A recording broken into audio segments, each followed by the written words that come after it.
Hello students, कैसे हैं आप सब। मैं कविता आईसीटी वर्चुअल क्लासेस में आपका स्वागत करती हूं और उम्मीद करती हूं आप सभी अच्छे होंगे और स्वस्थ होंगे।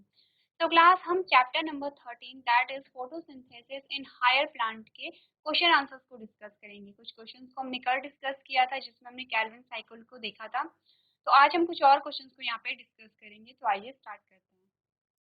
चलिए, तो यहाँ पे हमने कैल्विन साइकिल देख ली थी और हमने ये भी देख लिया था कि एनर्जी का जो फ्लो है, यानी कि एनर्जी का फ्लो कहाँ से कहाँ हो रहा है। हमने कहा तो एटीपी है, एटीपी का जो फ्लो है वो कहाँ से हो रहा है। तो आंसर हमारे पास आया था, हमने कहा लाइट रिएक्शन से डार्क रिएक्शन में हो रहा है। यानी कि यहाँ पे एटीपी का जो फॉर्मेशन होगा वो कहाँ पे होगा, लाइट रिएक्शन में होगा। और कहाँ पे, यहाँ पे क्या होंगे, दो फोटो सिस्टम यहाँ पे इन्वॉल्व होते हैं, photo system first and photo system second. तो फोटो सिस्टम फर्स्ट और सेकेंड में कुछ डिफरेंस होता है, जैसे कि वो कितनी वेवलेंथ को एब्जॉर्ब कर रहे हैं, वहाँ पे प्राइमरी इलेक्ट्रॉन एक्सेप्टर क्या है, ऐसी कुछ क्या होते हैं यहाँ पे डिफरेंस होते हैं। तो आपको क्या याद होना चाहिए, फोटो सिस्टम के बारे में आपको याद होना चाहिए। आपको पहले लाइट रिएक्शन पता होनी चाहिए क्या हो रहा है, लाइट रिएक्शन में कौन कौन से फोटो सिस्टम इन्वॉल्व है। यहाँ पे दो फोटो सिस्टम है, दोनों फोटो सिस्टम की को आपको पता होना चाहिए। हमने कहा था कि यहाँ पे फोटो सिस्टम होंगे, फोटो सिस्टम में अलग अलग इलेक्ट्रॉन एक्सेप्टर होंगे, सबके नाम आपको यहाँ पे याद होने चाहिए। उसके बाद जो नेक्स्ट हमारे पास क्वेश्चन आता है that is question number third. और क्वेश्चन नंबर थर्ड कह रहा है the function of ATP in photosynthesis is the transfer of energy from. चलिए, ये क्वेश्चन रिपीट यहाँ पे हो गया है कि जो यहाँ पे एनर्जी का फ्लो है वो कहाँ से होता है, लाइट रिएक्शन से डार्क रिएक्शन में। क्वेश्चन नंबर 4 कह रहा है which enzyme is most abundantly found on earth, यानी कि सबसे ज्यादा मात्रा में कौन सा यहाँ पे एंजाइम पाया जाता है। आंसर हमारा क्या आएगा, रूबिस्को आएगा। अब देखिए, रूबिस्को की बात हमने कल की थी, आपको याद होना चाहिए। हमने रूबिस्को की बात कब की थी, हमने कैल्विन साइकिल में की थी। कैल्विन साइकिल को ही तीसरी साइकिल कह रहे हैं, डार्क रिएक्शन कह रहे हैं। हमने क्या कहा, हमने यहाँ पे इतनी सी बात की थी, हमने कहा था जो आरयूबीपी है, आरयूबीपी से क्या हो रहा है, आरयूबीपी से यहाँ पे पीईपी बन रहा है, यानी फॉस्फोइनॉल पायरोवेट बन रहा है। क्या हो रहा है यहाँ पे, CO2 ऐड हो रहा है। अब CO2 यहाँ पे ऐड हो रहा है तो क्या होगा, यहाँ पे कौन ऐड कर रहा है, रूबिस्को। ठीक है, तो हमने कहा क्वेश्चन कह रहे हैं कि सबसे अधिक मात्रा में कौन सा एंजाइम पाया जाता है। हमने कहा रूबिस्को पाया जाता है। क्यों रूबिस्को पाया जाता है, क्योंकि जो पेड़ पौधे हैं, जो भी प्लांट्स होंगे जिनमें भी फोटोसिंथेसिस पाई जा रही है उसमें रूबिस्को पाया जा रहा है। और हम जानते हैं कि यहाँ पे बहुत अधिक मात्रा में क्या होंगे, पेड़ पौधे होंगे, और उतनी ही मात्रा में यहाँ पे क्या होगा, रूबिस्को यहाँ पे एंजाइम होगा। तो क्वेश्चन का आंसर हमारा क्या आएगा, बी आएगा, यानी कि रूबिस्को यहाँ पे क्या होता है, सबसे अधिक मात्रा में पाया जाता है। नेक्स्ट हमने क्या बात की है,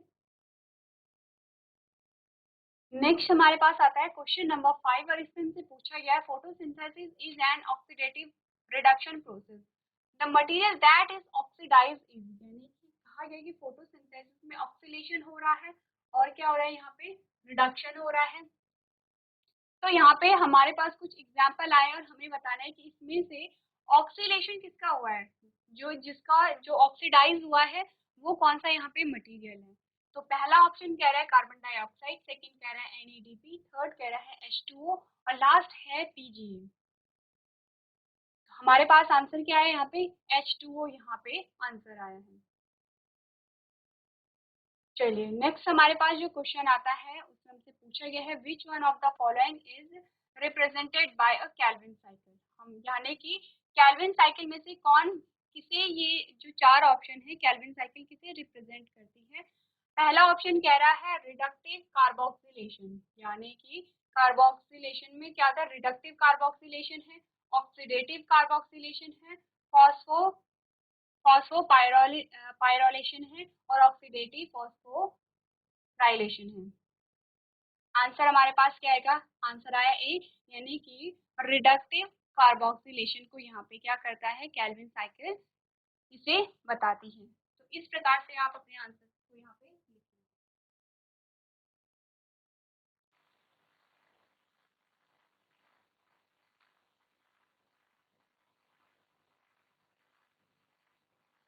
चलिए, इसके बाद जो हमारे पास नेक्स्ट क्वेश्चन आता है क्या है?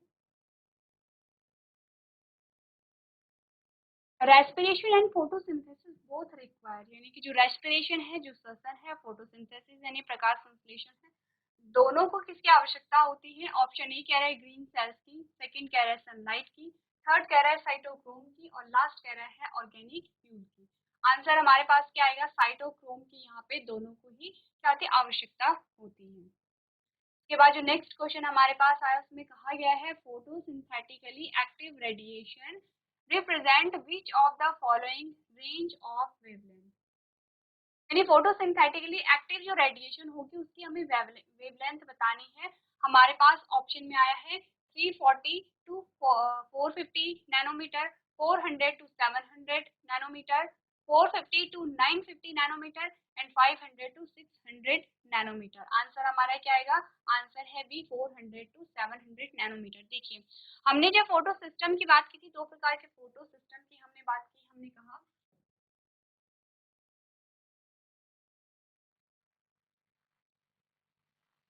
PS second and PS one की हमने बात की।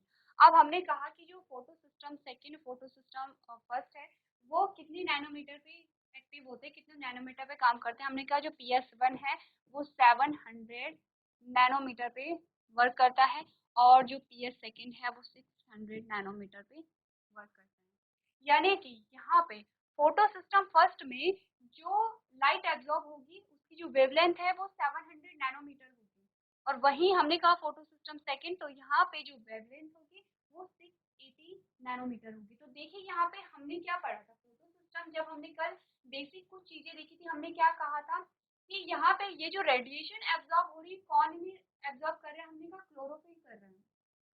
क्लोरोफिल अलग अलग प्रकार के आते हैं, chlorophyll A, chlorophyll B, xanthophyll, अलग अलग प्रकार के हमारे पास क्या आते हैं? यहाँ पे पिगमेंट आते हैं। क्या बात की हमने कहा? हमने कहा क्लोरोफिल ए, क्लोरोफिल बी या फिर जैंथोफिल। तो हमने कहा कि chlorophyll A, chlorophyll B, xanthophyll अलग अलग प्रकार के यहाँ पे पिगमेंट पाए जाते हैं। अब अलग अलग प्रकार के पिगमेंट हैं, तो क्या करेगा? अलग अलग वेवलेंथ को एब्जॉर्ब करेगा। देखिए, अब क्या होता है यहाँ पे, आपको पहले सबसे पहले तो ये पता होना चाहिए, आपके पास क्लोरोफिल ए का भी क्या है? डायग्राम है, क्लोरोफिल बी का भी डायग्राम है। सबसे पहले आपको डिफरेंस पता होना चाहिए क्लोरोफिल ए और क्लोरोफिल बी में कि क्या डिफरेंस है दोनों में। उसके बाद आपको ये पता होना चाहिए कि टोटल नंबर ऑफ पिगमेंट कितने हैं, यानी कि कितने पिगमेंट यहाँ पे इन्वॉल्व हो रहे हैं। तो सबसे पहले हम बात करते हैं क्लोरोफिल ए और क्लोरोफिल बी में डिफरेंस की। तो देखिए, पूरा फॉर्मूला सेम होता है, लेकिन क्लोरोफिल में क्या होगा? मिथाइल ग्रुप होगा, और क्लोरोफिल बी में क्या होगा? यहाँ पे एल्डिहाइड का ग्रुप होगा। वहीं हम बात करें कैरोटीन और जैंथोफिल की, तो कैरोटीन और यहाँ पे क्या होता है? जैंथोफिल भी होता है। देखिए, तो हमने जब हम बात कर रहे जब हम कर रहे थे लाइट रिएक्शन के बारे में हम बात कर रहे थे, हमारे पास क्या हो गया है? जेंथोफिल आ गया है, कैरोटीन आ गया है, चार प्रकार के हमारे पास पिगमेंट आ गए हैं। ये चारों प्रकार के पिगमेंट अब क्या करेंगे? लाइट को एब्जॉर्ब करेंगे। तो देखिए, होता क्या है कि कोई पिगमेंट क्या करता है? एनर्जी को एब्जॉर्ब करता है। कोई भी पिगमेंट उसने क्या कर दी है? रेडिएशन को एब्जॉर्ब किया, अवशोषित किया। अब उसके इलेक्ट्रॉन एक्साइटेड हो जाएंगे, उसके इलेक्ट्रॉन एक्साइटेड हो जाएंगे, तो जो उसके सामने वाली जो सेल होगी उसके इलेक्ट्रॉन को एक्साइटेड करेंगे। इस प्रकार से जो एनर्जी है वो क्या होगी? एनर्जी पास होती चली जाएगी। तो यहाँ पे इन तीनों को हमने क्या कहा? ये जो तीन है इन्हें हम कहते हैं एंटीना। इन्हें हम क्या कहते हैं? एंटीना कहते हैं। और क्लोरोफिल को हम कहते हैं रिएक्शन सेंटर। Reaction centre. तो रिएक्शन सेंटर, अब क्या होता है? हमने कहा कि इन तीनों पिगमेंट ने क्या किया? यहाँ पे एनर्जी को एब्जॉर्ब किया। अब जब एनर्जी को एब्जॉर्ब किया तो एक पिगमेंट ने दूसरे पिगमेंट में एनर्जी को पास किया, क्योंकि इलेक्ट्रॉन एक्साइट हो रहा है। एक्साइट होगा तो अपने ग्राउंड स्टेट के ऊपर उठेगा, फिर क्या होगा? कुछ देर बाद वो फिर से अपनी स्टेट में वापस आ जाएगा और एनर्जी रिलीज करेगा, और उस एनर्जी को दूसरा इलेक्ट्रॉन क्या कर रहा है? ग्रहण कर दे रहा है, फिर वो एक्साइटेड हो रहा है। इस प्रकार से एनर्जी आगे बढ़ रही है। तो देखिए क्या होता है, जब एनर्जी पास हो रही है एक इलेक्ट्रॉन से दूसरे इलेक्ट्रॉन में, तो एनर्जी क्या होगी? कम होगी। हमने कहा एनर्जी क्या हो रही है? यहाँ से इसमें पास हो रही है, तो इसमें जो एनर्जी होगी वो ज्यादा होगी, जब इसमें पास हुई तो जो एनर्जी है वो कम है। क्योंकि कम क्यों है, कुछ एनर्जी इसके एक्साइट होने में क्या हो गई है, खर्च हो गई है। उसी प्रकार से जब एनर्जी यहाँ पे गई तो अब इसमें जो एनर्जी थी वो क्या थी, इससे कम होगी। तो इस प्रकार से एनर्जी कम हो रही है लेकिन वेवलेंथ क्या हो रहा है, बढ़ रहा है। ये चीजें आपको ध्यान रखनी है। सबसे पहले एक बार फिर से रिपीट कर लेते हैं, हमने क्या कहा अभी तक, हमने सिर्फ इतना कहा है कि जो पिगमेंट होते हैं कितने प्रकार के होते हैं, हमने कहा chlorophyll A, chlorophyll B, xanthophyll और केराटिन। तो 4 प्रकार के पिगमेंट होते हैं। फिर हमने यहाँ पे ये कहा कि जो यहाँ पे क्लोरोफिल बी, केराटिन और ज़ैंथोफिल तीनों क्या बनाते हैं, यहाँ पे हमने कहा वो एंटीना बनाते हैं। एंटीना यानी कि ये क्या करेंगे, यहाँ पे एनर्जी को एब्जॉर्ब करेंगे और एनर्जी को एक इलेक्ट्रॉन से दूसरे इलेक्ट्रॉन में पास करते चले जाएंगे। तो जैसे जैसे जो इलेक्ट्रॉन जैसे जैसे इलेक्ट्रॉन एनर्जी पास कर रहे हैं वैसे वैसे एनर्जी क्या हो रही है, कम हो रही है। और जो यहाँ पे वेवलेंथ है वो बढ़ रहा है, क्योंकि हमने यही पढ़ा था हमने। तो हमने क्या कहा था, अगर एनर्जी बढ़ेगी तो लैम्डा यहाँ पे क्या होगा, घटेगा, और एनर्जी घटेगी तो लैम्डा यहाँ पे क्या होगा, बढ़ेगा। लैम्डा क्या है यहाँ पे, लैम्डा यहाँ पे है वेवलेंथ। तो एनर्जी यहाँ पे घट रही है तो लैम्डा यहाँ पे क्या हो रहा है, बढ़ रहा है। तो यहाँ पे जो रिएक्शन सेंटर है, रिएक्शन सेंटर कौन है, क्लोरोफिल ए है। आप सबने ये पढ़ा है, हम इसलिए बहुत ज्यादा डिटेल में नहीं पढ़ेंगे, हम सिर्फ ऊपर ऊपर का देख रहे हैं, रिवाइज कर रहे हैं। हमने क्या कहा, हमने कहा हमारा रिएक्शन सेंटर क्लोरोफिल ए है। तो क्लोरोफिल ए, आपके पास क्वेश्चन आ सकता है कि किस कंडीशन में वर्क करता है। हमने कहा कि ये highest wavelength and lowest energy पे क्या करता है, वर्क करता है। क्योंकि क्या होगा, जब ये पूरा रिएक्शन सेंटर क्या करेंगे, एक से क्या ये जो एनर्जी को पास करते चले जाएंगे और एट लास्ट एनर्जी कहाँ पास कराएंगे, क्लोरोफिल ए में पास कराएंगे। क्योंकि क्लोरोफिल ए में क्या होते हैं, जो इलेक्ट्रॉन एक्सेप्टर होते हैं, वो इलेक्ट्रॉन एक्सेप्टर अब क्या करेंगे, वहां पे फिर एटीपी का फॉर्मेशन करेंगे। तो इन्होंने एनर्जी पास करी क्लोरोफिल ए को, और कैसी कंडीशन वहां पे थी, हमने कहा वहां पे हाईएस्ट क्या था, वेवलेंथ हाईएस्ट था और एनर्जी लोएस्ट थी। ये बात आपको क्या करनी है, याद रखनी है। सेकेंड हमने कहा पी एस वन और पी एस सेकेंड कितने पे वर्क करता है, हमने कहा पी एस फर्स्ट 700 नैनोमीटर पे और पी एस सेकेंड किस पे करता है, 680 नैनोमीटर पे यहाँ पे वर्क करता है।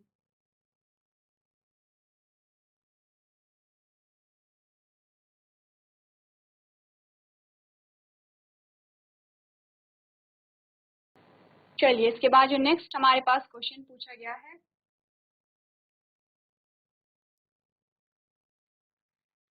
उसमें कहा गया है in plants during the process of photosynthesis, यानी प्लांट्स में फोटोसिंथेसिस के दौरान CO2 टेकन इन, यानी CO2 अंदर ली जाती है, ऑक्सीजन इज टेकन इन, यानी ऑक्सीजन को लिया जाता है, CO2 इज टेकन आउट, यानी ऑक्सीजन को रिलीज किया जाता है, oxygen is taken in and CO2 is gives out, यानी कि ऑक्सीजन को हाँ वो जो प्लांट्स है वो कंज्यूम करते हैं और CO2 को रिलीज करते हैं। देखिए बहुत इजी क्वेश्चन है, क्योंकि इससे इजी क्वेश्चन और कुछ नहीं हो सकता है। हमें इससे ये पूछा गया है कि फोटोसिंथेसिस के दौरान क्या होता है, हमने कहा हमारा जो आंसर है वो ए है, क्योंकि CO2 को हमें जो प्लांट्स है वो कंज्यूम करते हैं। अब इन सब में से क्या है, ऐसा नहीं है यहाँ पे, ये तो हमने नहीं पढ़ा था कि ऑक्सीजन को कंज्यूम करते हैं, क्योंकि ये तो ऑक्सीजन को रिलीज करते हैं, CO2 को बाहर नहीं फेंकते हैं, नहीं छोड़ते हैं, बल्कि एब्जॉर्ब करते हैं। और ये तो पूरा स्टेटमेंट ही गलत है। ऐसा हो सकता था कि CO2 is taken in and O2 is gives out, ये हो सकता था, लेकिन ये पूरी स्टेटमेंट इन्होंने क्या कर दी है, गलत कर दी है। चलिए इसके बाद नेक्स्ट हमारे पास क्वेश्चन आता है, discovery of a immersion effect has already shown the existence of, यानी कि जो इमर्शन इफेक्ट है उसने किसके एग्जिस्टेंस को बताया है। तो पहला ऑप्शन कहता है टू डिस्टिंक्ट फोटो सिस्टम, दो अलग अलग फोटो सिस्टम की एग्जिस्टेंस को बताया है। Light and dark reaction of the photosynthesis, यानी कि फोटोसिंथेसिस में जो डार्क और लाइट रिएक्शन थी उसे बताया है। फोटो फॉस्फोराइलेशन को बताया है या फिर फोटो रेस्पिरेशन को बताया है। हमने कहा हमारा जो आंसर आया, हमने कहा दो अलग अलग फोटो सिस्टम को बताया है, PS1 और PS2 जिसे हम कहते हैं। क्या हमने कहा, PS सेकेंड, PS फर्स्ट। अब PS सेकेंड और PS फर्स्ट में क्या क्या चीजें होती हैं, हमने कहा इसमें जो क्लोरोफिल ए है 680 नैनोमीटर पे फंक्शन करता है, और इसका जो क्लोरोफिल ए है ये क्या होगा,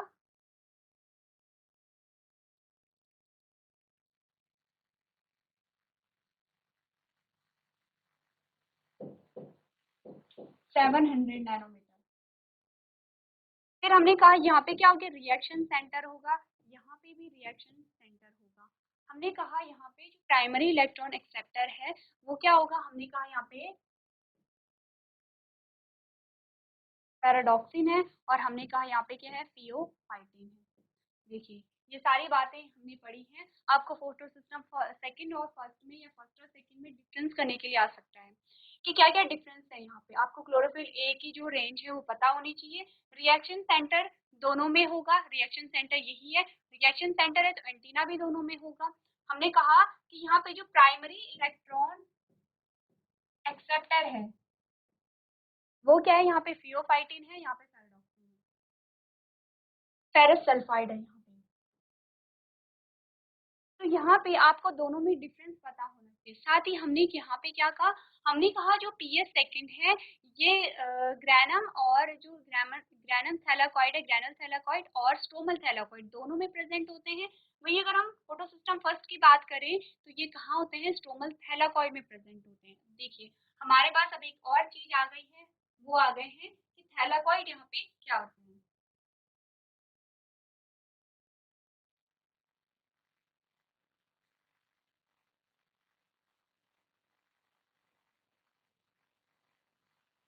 चलिए तो अब हम बात करते हैं किसी थैलाकॉइड के बारे में, क्या होते हैं थैलाकॉइड। अब हम देखेंगे जो मेसोफिल सेल है उसका जो स्ट्रक्चर है हल्का सा उसे हम देख लेते हैं।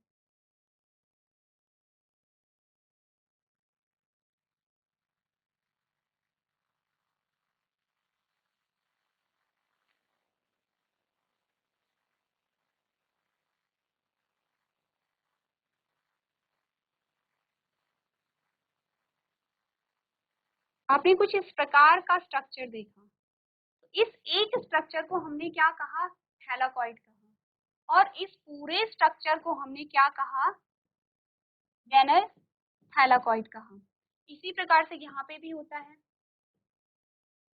और यहाँ पे इनमें क्या होता है, दो थैलाकॉइड के बीच में यहाँ पे इस प्रकार का एक होता है जिसे हम क्या कहते हैं, स्ट्रोमल थैलाकॉइड कहते हैं। क्योंकि ये जो पूरा पार्ट है इसे हम स्ट्रोमा कहते हैं, और यहाँ पे क्या होगी, इस वाले रीजन में ये जो खाली रीजन है जिसे हम स्ट्रोमा कह रहे हैं, यहाँ पे डार्क रिएक्शन होगी और यहाँ पे लाइट रिएक्शन होगी। अब देखिए जब हम ग्रैनुल थैलाकॉइड की बात करते हैं तो यहाँ पे दोनों ही फोटो सिस्टम होते हैं, फोटो सिस्टम फर्स्ट भी होगा, फोटो सिस्टम सेकेंड भी होगा। और अगर जब हम इसकी बात करते हैं तो यहाँ पे से फोटो सिस्टम फर्स्ट होता है। इसीलिए कहा गया था, जब आपको दोनों फोटो सिस्टम में डिफरेंस दिया गया था तो आपको क्या बताया गया था कि जो फोटो सिस्टम यहाँ पे सेकंड है वो दोनों में ही प्रेजेंट होगा, दोनों में, यानी कि ग्रैनल और स्ट्रोमल थैलाकॉइड दोनों में, ग्रैनल थैलाकॉइड में भी होगा, स्ट्रोमल थैलाकॉइड में भी होगा। वही बात करें PS1 की तो ये सिर्फ कहाँ पे प्रेजेंट होगा, ये यहाँ पे स्ट्रोमल थैलाकॉइड में ही प्रेजेंट होता है।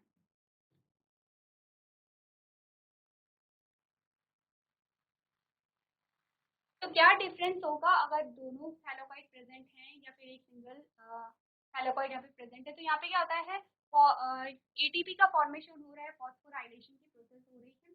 तो अगर हम यहाँ पे दोनों फोटो सिस्टम प्रेजेंट होते हैं तो नॉन साइक्लिक फॉस्फोराइलेशन होगा, और अगर हम यहाँ पे बात करें स्टोमल थैलाकॉइड की तो यहाँ पे क्या होगा, साइक्लिक फॉस्फोराइलेशन होगा। तो ये बात आपको याद रखनी है। आपको ये भी याद रखनी है कि स्टोमल थैलाकॉइड में ऑक्सीजन का प्रोडक्शन नहीं हो रहा है, सिर्फ एटीपी बन रही है, वो भी कम अमाउंट में। यहाँ पे क्या होगा, एटीपी का फॉर्मेशन होगा, एनएडीपीएच का फॉर्मेशन होगा, ऑक्सीजन का भी यहाँ पे प्रोडक्शन हो रहा है। इस प्रकार से आप साथ साथ सारी चीजों को लेके चलते रहेंगे।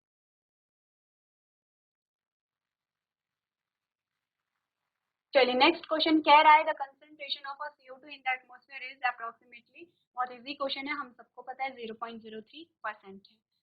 उसके बाद नेक्स्ट क्वेश्चन हमारे पास आता है, what is common between chloroplast, chromoplast and leucoplast. तीनों में हमें ये बताना है, क्लोरोप्लास्ट, क्रोमो। अब देखिए क्या है ये तीनों पिगमेंट है। क्लोरोप्लास्ट ग्रीन कलर को शो करेगा, क्रोमोप्लास्ट अदर कलर को शो करेगा, और ल्यूकोप्लास्ट यहाँ पे कोई कलर पिगमेंट नहीं होता है।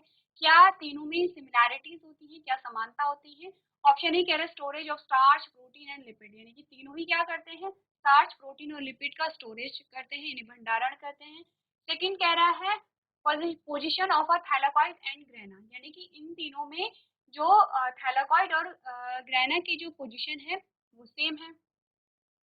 नेक्स्ट हमने कहा प्रेजेंस ऑफ अ पिगमेंट, यानी पिगमेंट के प्रेजेंस से लास्ट कह रहे हैं ability to multiply by a fission like process. Answer हमारे क्या आता है, ability to multiply by fission like process. तीनों में ही ये प्रोसेस यहाँ पे पाई जाती है। चलिए इसके बाद नेक्स्ट हमारे पास क्वेश्चन आया है, during ATP synthesis electron pass through, यानी कि एटीपी निर्माण के द्वारा जो इलेक्ट्रॉन पास होते हैं वो कहाँ से कहाँ होते हैं। हमारे पास ऑप्शन है वाटर, सेकंड है साइटोक्रोम, सी है ऑक्सीजन और लास्ट है CO2। हमारे पास ऑप्शन क्या आया, बी आया साइटोक्रोम। साइटोक्रोम्स, अब अलग अलग प्रकार के साइटोक्रोम्स हमारे पास होते हैं। तो यहाँ पे क्या होता है, जब एटीपी का फॉर्मेशन हो रहा है तो इलेक्ट्रॉन यहाँ पे क्या होते हैं, पास होते हैं एक साइटोक्रोम से दूसरे साइटोक्रोम में। तो साइटोक्रोम यहाँ पे तीन प्रकार के होते हैं, पहला होगा प्लास्टोक्विनोन, सेकंड होता है साइटोक्रोम और लास्ट होता है प्लास्टोसाइनिन। इनके बीच में क्या होता है, अब यहाँ पे हमारे पास ऑप्शन में क्या है, सिर्फ साइटोक्रोम से, तो साइटोक्रोम हमारा सही आंसर होगा। इलेक्ट्रॉन पास होते चले जाते हैं और यहाँ पे क्या होगा, एटीपी का यहाँ पे फॉर्मेशन होता है। लास्ट में क्या होगा, यहाँ पे NADPH का फॉर्मेशन होगा और साथ ही साथ ऑक्सीजन का भी यहाँ पे प्रोडक्शन होता है। अब आपके पास एक और क्वेश्चन आ सकता है कि ऑक्सीजन का प्रोडक्शन कैसे होता है। तो ध्यान दीजिए, हमने जब बात की थी फोटोसिंथेसिस की, हमने कहा था यहाँ पे पानी भी यूज हो रहा है। अब पानी यूज हो रहा है तो क्या होता है, पानी पानी जब, तो यहाँ पे क्या होता है, टूटेगा। तो पानी जब टूटता है तो जो पानी से यहाँ पे इलेक्ट्रॉन रिलीज होंगे वो यूज हो जाते हैं और ऑक्सीजन अलग होकर यहाँ पे क्या हो जाती है, रिलीज हो जाती है। तो इस प्रकार से यहाँ पे क्या हो रहा है, ऑक्सीजन रिलीज हो रही है। नेक्स्ट क्वेश्चन हमसे कह रहा है Kranz anatomy is a feature of, यानी क्रेंच जो एनाटॉमी है वो किसका फीचर है।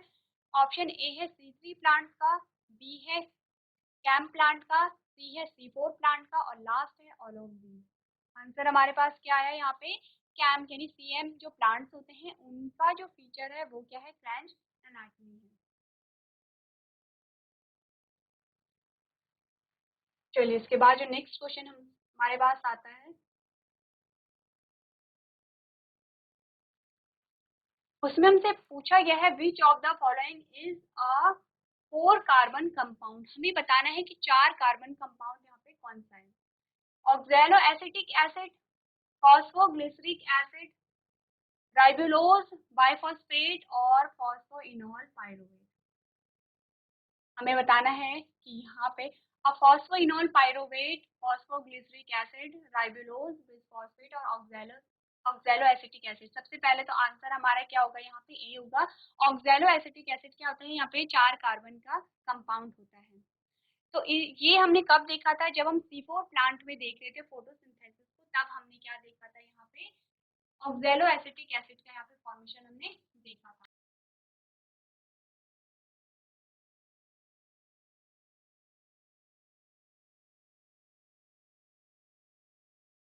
चलिए इसके बाद जो नेक्स्ट क्वेश्चन हमारे पास आता है,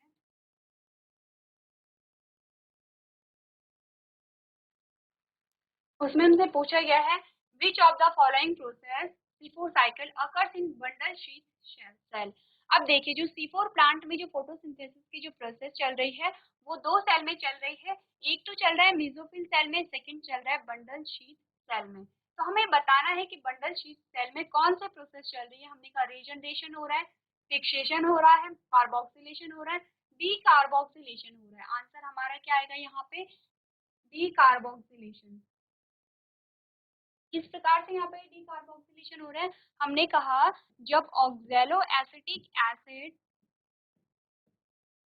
पाइरुवेट में कन्वर्ट हुआ तो इसने क्या निकाला, यहाँ पे CO2 को रिलीज किया। इसने क्या रिलीज किया, यहाँ पे CO2 को रिलीज किया और तब जाके यहाँ पे क्या हुआ, इसीलिए इस प्रोसेस को हम क्या करेंगे, डीकार्बोक्सिलेशन कहेंगे, क्योंकि कार्बन डाइऑक्साइड अगर रिलीज हो रहा है तो डीकार्बोक्सिलेशन इस प्रोसेस को हम यहाँ पे कहेंगे।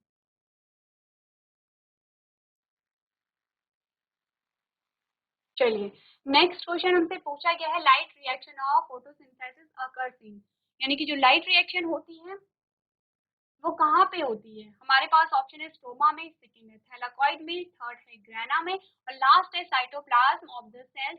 आंसर हमारे पास क्या आएगा, ग्रेना आएगा। यही हमने कहा था, एक बार हम फिर से देख लेते हैं। हमने कहा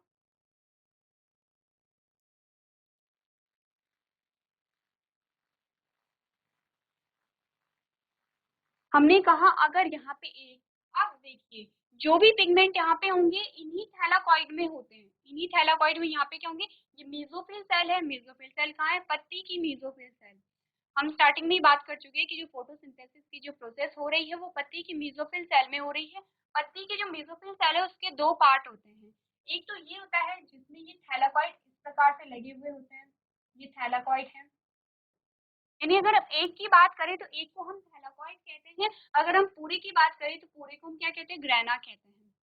तो ग्रेना और एक बीच का जो स्ट्रक्चर यहाँ पे इस प्रकार का होता है उसे हम क्या कहते हैं, उसे हम देखिए ये है ग्रेनल थैलाकॉइड, ये है स्टोमल थैलाकॉइड, क्योंकि ये जो बीच का जो पोर्शन है उसे हम स्टोमा कहते हैं, और ये जो बीच का पोर्शन है उसे हम स्टोमल थैलाकॉइड कहते हैं, ये ग्रेनल थैलाकॉइड है। तो हमने कहा यहाँ पे कि जो लाइट रिएक्शन होगी वो कहाँ होगी, हमने कहा था ग्रेना में होती है, लाइट रिएक्शन ग्रेना में होगी, और डार्क रिएक्शन कहाँ हो रही है, स्टोमा में हो रही है। अब लाइट रिएक्शन में क्या हो रहा है, यहाँ पे एटीपी का, एनएडीपीएच का और ऑक्सीजन का प्रोडक्शन हो रहा है, ये आपको ध्यान रखना है। और जब यहाँ पे डार्क रिएक्शन होती है तो क्या होगा, वहाँ पे उस एटीपी और एनएडीपीएच का यूज होगा, क्योंकि तीन प्रोडक्ट बने थे, लाइट रिएक्शन की बात करें तो तीन प्रोडक्ट बने थे, एटीपी, एनएडीपीएच और ऑक्सीजन। उसमें से जो ऑक्सीजन थी वो तो रिलीज हो गई है, क्योंकि उसकी जरूरत प्लांट को नहीं है, वो क्या हो गया, बाहर रिलीज हो गया है। बचे हमारे पास दो, यानी कि एटीपी और एनएडीपीएच। अब एटीपी और एनएडीपीएच का जो यूज होगा वो डार्क रिएक्शन में होगा, जब हमने C3 साइकिल देखी थी तो वहां पे क्या हो रहा है, जब हमने देखा था कि जो आरयूपीपी है, आरयूपीपी में CO2 ऐड हुआ जिससे पीईपी बना, और पीईपी से फिर क्या बना, ट्रायोस शुगर बना। इसी प्रकार से जब 6 बार वो साइकिल चली तो वहां पे एक मॉलिक्यूल ग्लूकोज का बना था, जिसमें हमने देखा था कि एटीपी और एनएडीपीएच दोनों का ही यूज हो रहा है। तो कहाँ पे होगी, वो होगी यहाँ पे स्टोमा में। इसीलिए हमारा जो आंसर आया वो क्या आया कि जो लाइट रिएक्शन हो रही है वो ग्रेना में होगी, और जो डार्क रिएक्शन होगी वो स्टोमा में होगी। चलिए इसके बाद नेक्स्ट हमारे पास क्वेश्चन आता है, water stress cause. Water stress यानी कि पानी की जो कमी है, तो पानी की कमी से होने वाला जो स्ट्रेस है वो क्या कॉज करता है। पहला कह रहा है ओपनिंग ऑफ स्टोमेटा, सेकंड कह रहा है increase in metabolic rate, third कह रहा है विल्टिंग ऑफ लीव्स, और लास्ट कह रहा है lesser availability of a carbon dioxide. देखिए अब जब ओपनिंग ऑफ स्टोमेटा, जब अगर पानी कम होगा तो वहाँ पे स्टोमेटा ओपन नहीं हो पाएगा, क्योंकि हमने जब ऑस्मोसिस जब पढ़ा था, ओपनिंग और क्लोजिंग हमने स्टोमेटा की पढ़ी थी, तो हमने क्या कहा था वहाँ पे, हमने कहा था जब ऑस्मोसिस की प्रोसेस हो रही है यानी पानी अंदर जा रहा है, फिर वो जो गार्ड सेल्स हैं वो बल्ज आउट हो रही है, इसीलिए वहाँ पे स्टोमेटा ओपन हो रहा है। तो पहला ऑप्शन तो वैसे ही गलत हो जाता है।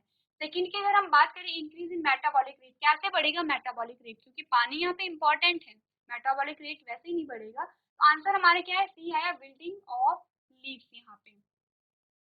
नेक्स्ट हमने कहा lesser availability of carbon dioxide, क्योंकि यहाँ पे पानी से हमें मतलब है, तो यहाँ पे CO2 का कोई मतलब नहीं होता है, क्योंकि CO2 वैसे भी क्या हो रही है यहाँ पे स्टोमेटा के द्वारा वहाँ पे कंज्यूम हो रही है।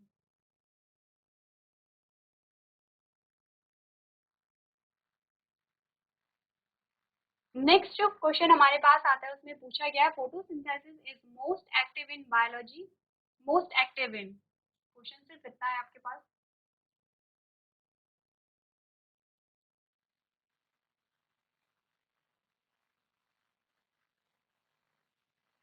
यानी कि जो यहाँ पे फोटोसिंथेसिस है वो सबसे ज्यादा एक्टिव किस में होता है, ऑप्शन हमारे पास आते हैं,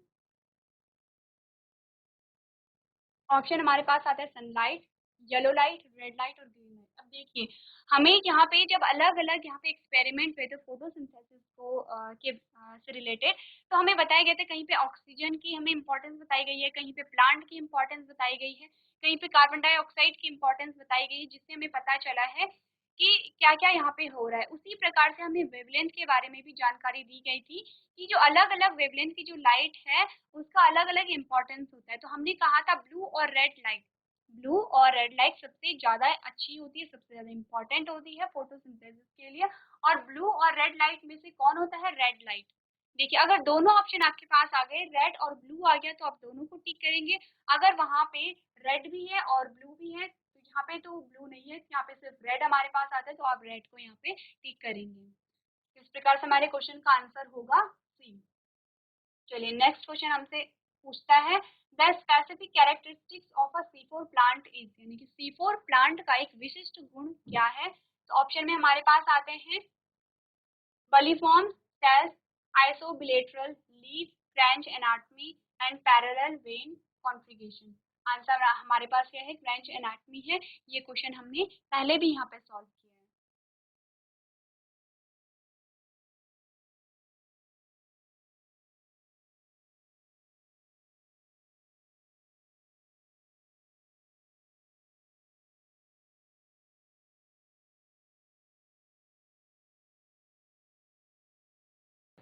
तो क्लास आज हमने इस चैप्टर से रिलेटेड क्वेश्चन आंसर्स को डिस्कस किया है, तो आज के सेशन में हम इतना ही करेंगे। अभी तक क्लास में बने रहने के लिए आपका धन्यवाद।